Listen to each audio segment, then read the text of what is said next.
Hi, everybody. Dan Illman and Mike Beer, the DRF race of the day for Saturday, November the 9th, race number 8 at Aqueduct. It's one of 3 stakes races on the card. This one is the Artie Schiller. Let's throw up the field. 1 mile on the inner turf. $150,000 is the purse. You can access free formulator pass performances for this race on the homepage at DRF.com and on the Race of the Day event page at DRF.com. Download them, handicap along with us. Let's take a look at the Timeform US pace projector for this race, Mike. You really don't need the pace projector to expect a red bar situation, a fast pace. You've got horses like Guido the 7, Dr. Edgar the 9, Voodoo Song the 10, Barbecue coming up.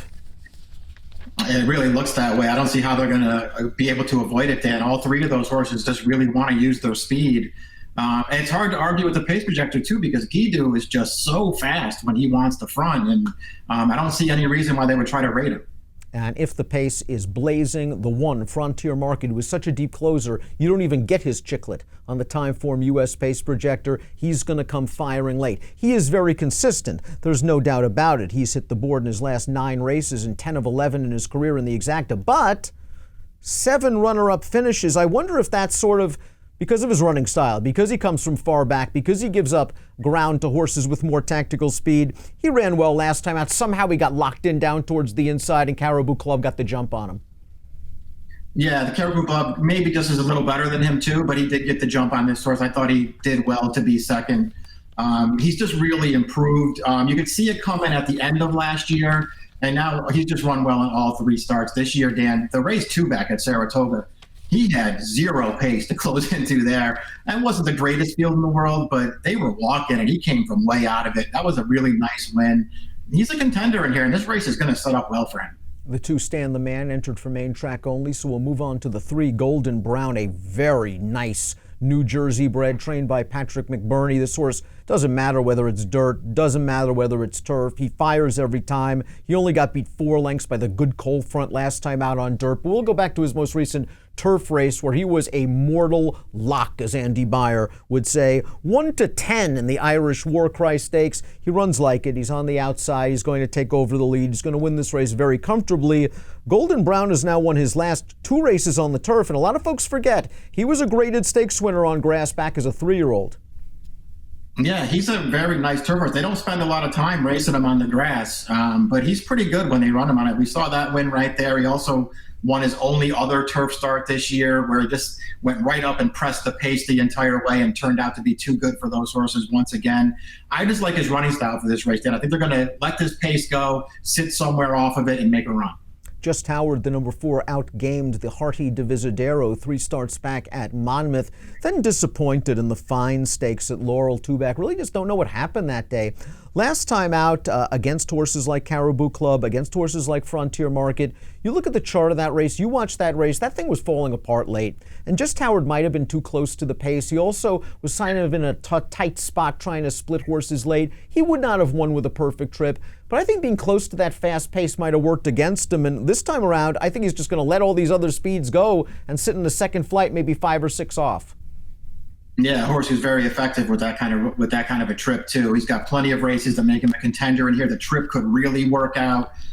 Picking up Jose Ortiz, that does not hurt this horse at all, and he's a good price on the line. Curlin's Honor, $1.5 million yearling, maybe hasn't run to that purchase price just yet, but he's come close in a couple of graded stakes races up at Woodbine, and they dropped him in class, and he just won very easily in an optional claimer. Let's watch Curlin's Honor's most recent race over the Woodbine inner turf course. Yellow Silks, 3-path, just hand-ridden to the front right here. He's 1-2. He's supposed to win this race comfortably. He does. There wasn't a lot of pace, so I'm assuming that's why the fig came back a bit light. Yeah, I mean, he just did what he had to do here. Too good for these horses. He's held his own with some better horses. I'll admit freely, Dan, I've been a big fan of his. I've bet him several times in those stakes races, and I'm not finding excuses for him. It just seems like he's not quite good enough to beat those horses. I wonder if it's going to be more of the same for him here. I did not dismiss him easily because I'm a huge fan of his, but I'm looking elsewhere. 6 Dynamax Prime, main track only. We move on to the 7 Guidou, expected to make the lead according to the Timeform US pace projector. He is wickedly fast out of the gate. Last time out, they turned him back to 6. And while he's wickedly fast out of the gate, he's not a wickedly fast sprinter. He's very fast at middle distances, and now stretching him out, Johnny V, I'm assuming, is just going to put him on a scent. I don't see any reason why he would concede to a Dr. Edgar or a Voodoo Song. Yeah, I didn't either, Dan. I mean, he's run some really big races. He's a very fast horse. It feels like the mile, all things considered, it's probably his best distance. And as far as turf routing goes, this is the best spot that he's been in since he came back off the layoff this year in that allowance race. And he just went right to the front and he held on at the end. He's a dangerous horse in here. Caribou Club, the number 8, was an also eligible, I believe, in the Breeders' Cup Mile. Did not draw into the race. Here he is. He's won his last 3 dirt routes. He's won 4 of his last 5 starts in North America, including the Baltimore-Washington International Turf Cup. I thought Fiergal Lynch schooled a couple of riders in here, including the ones on Just Howard and including the one on Frontier Market. He kept Frontier Market locked in on the backstretch and entering the turn. He's now sort of herding Just Howard in the green hat down towards the 2-path. Frontier Market's coming with a run, but Caribou Club, you don't really need to give him too many advantages, but he got the jump on everybody. He really did. I mean, everything worked out perfectly here. He, did the rest because he's just a really nice horse. Any distances, it feels like between, that 6.5, which he was good at in California, out to this mile, no problem for this horse. He makes a lot of sense in this race. Dr. Edgar came off a 2-month layoff last time out as a big price in the Knickerbocker. Let's watch that race. He went right to the front. He's very comfortable on the lead.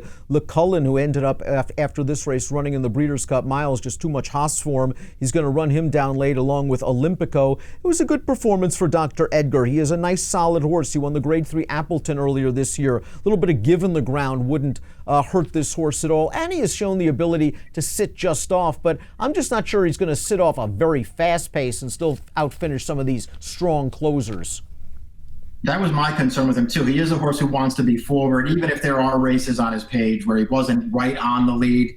He wants to be close. The mile is a much better distance for him. The mile in the Knickerbocker last time is too far for him. The mile works. I just don't know what kind of trip he's going to be able to get in here, Dan. Interested in your opinion of Voodoo Song's current form. Of course, he won the Grade 1 4-star Dave last year, 2018, at Saratoga. He returned off a long layoff this year, and he's yet to win.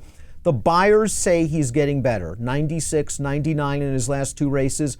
I don't know. I wonder if he's the same horse. Let's watch his most recent race. And he took a tough Bob beat here against Gucci Factor. But I thought Jose Lezcano at several times on the turn tried to open up on this field. And he just couldn't create separation, the kind of separation that he was creating from fields in 2018. Listen, he is dead game in here. He's going to lose a tough Bob, but he's going to have to deal with other pace. Yeah, I mean, I think we look at him the same way. He ran fine in this race. I personally didn't see the excuse for him in there, but he ran fine. It was a little bit better than his Ashley T. Cole 2-back, where I just thought he was terrible in that race. I did not see how he got beat that day. He was a little better last time, Dan. There is a ton of speed in here, and it really works against this horse. By the way, the 11 Abiding Star is no slouch from a pace standpoint either. He likes to be forwardly placed, and he's another horse stretching out off of a turf sprint. 2-back, he went gate to wire, going 7.5 furlongs. He's a nice horse. He has some back class. I mean, he ran in the Preakness in 2016. He has some ability.